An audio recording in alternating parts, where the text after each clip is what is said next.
lang daw tinda ang minamine. Ikaw po ba yung freebies? Hindi po. Pati na rin daw ang seller. Baby, how much order sa'yo? Ay, 247 lang po ito, ma'am. Gusto niyo po ba yung medyo mabait? Baba natin yung book natin ng konti. Ayan. Ayan, ma'am. Ang nagbebenta kasi, hindi lang magaling sa sales talk, guwapo at simpatiko pa. Sabi sa'yo, gwapo talaga ako. Medyo hindi lang talaga halata minsan. I love you too. Alam ko naman wala nagmamahal sa'yo, so ako na lang mag-I love you sa'yo.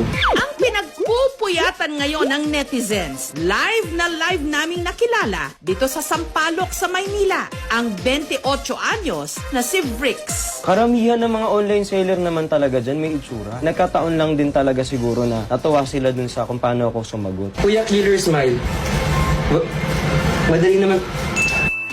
Nag-start po ako mag-online selling noong 2021. Binigyan ako nung kaibigan ko nung 15 pieces ng damit. Tapos, binenta ko siya. Mga 10 minutes, naubos ko siya. Kaya sabi ko, hanggang sa ginawa ko na siyang sideline. Para maging maganda ang fit sa kanya ng mga imo-model niyang damit, si Vrix nagwo-workout muna.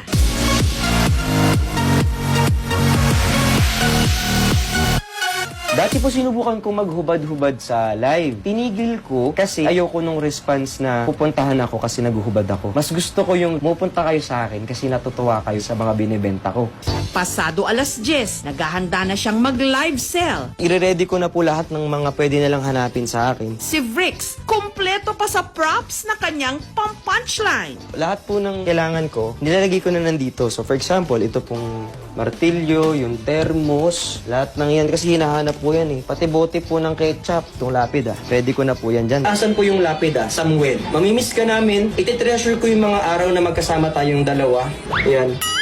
Meron po tayong mineral water. Yung minsan pong kumukulo, ma'am, yung ulo ko po, ma'am. Kasi mainit na po yung ulo ko, kanina pa po kayo eh. Scripted daw po yung sinasabi ko. 4 na oras po ako nagsasalita sa camera. Hindi ko naman po makabisado yun. May hollow blocks po kayo. Meron po, iputok po ko sa ulo mo. Saan yung naghahanap ng hollow blocks? Hindi, joke lang. Biro lang po, bumili na po kayo. Minsan pati math problem. Diyos ko, pati square root tinatanong sa akin. Minsan lahat po ng gulay sa bahay kubo nahanap na nila ata sa akin. Tourism graduate si Vrix, nag-OFW sa Dubai. Pero nung taong 2019, 247. dito na niya kinarir ang live selling. Kung may jowa ka, malamang tulog ka na.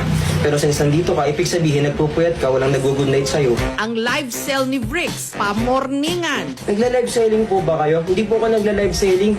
Nantitrip lang po ako, ma'am. Ganda po ako man-trip kapag madaling araw, ma'am. Gusto ko po talaga, damay-damay po tayo. Sulit naman daw, lalo't sa isang buwan, kumikita siya ng 35 to 70,000 pesos. Pag maganda, nasa 130, 120. Extend ko yung live hanggang umaga. Siguro po umaabot yung kinikita ko 3,000 sa isang araw. Nababayaran ko yung bills ko. Yung sasakyan na hinuhulugan ko, yung pangkain namin, yung pang-support ko dun sa family ko. Mas nakakapagod ka pong mahalin kasi hindi mo ako mahal.